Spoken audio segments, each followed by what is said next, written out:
Hi అండి, ఎలా ఉన్నారు? ఈరోజు మనము రసం పొడి తయారు చేసుకుందాము.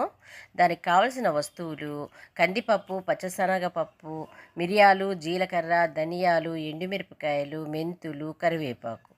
కడాయిలో కందిపప్పు వేసుకుంటాము, వేయించుకుందాము.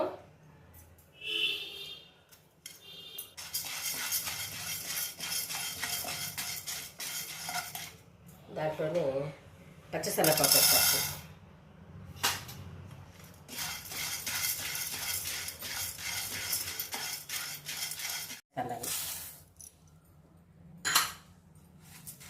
అన్నీ దోరగా వేయించుకుందాము.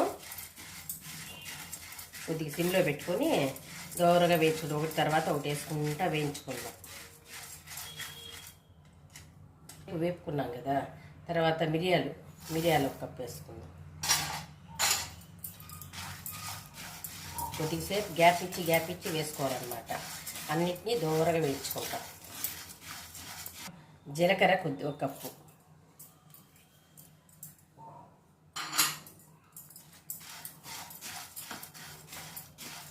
ఒకే కొలతలు వేసుకోవాలి. ఏ క్వాంటిటీ అయితే ఒక గ్లాస్ కందిపప్పు అనుకోండి, అదే గ్లాస్తో అన్ని ఐటమ్స్ వేసుకుంటే ఒకే కొలత. తర్వాత దాని కరివేపాకు,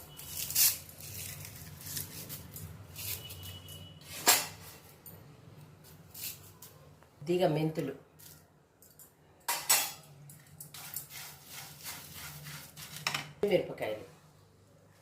ఎండుమిరపకాయలు అన్నిటిని వేసుకొని సిమ్లో దూరగా వేయించుకున్నాము. చూడండి, దూరగా వేయించుకున్నాం కదా, వేగిపోయినాయి. ఇది కరివేపాకు చూడండి, అంతే. ఇట్లయితే చాలు.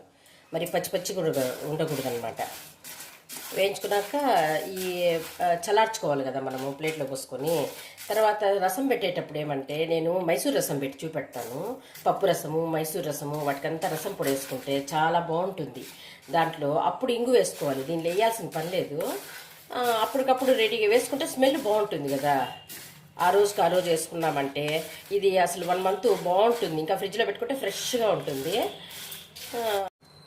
వేగిపోయినాయి, ప్లేట్లో తీసి చల్లార్చుకుందాం. చల్లారిన తర్వాత మిక్సీ పట్టుకుంటాను, చూపెడతాను.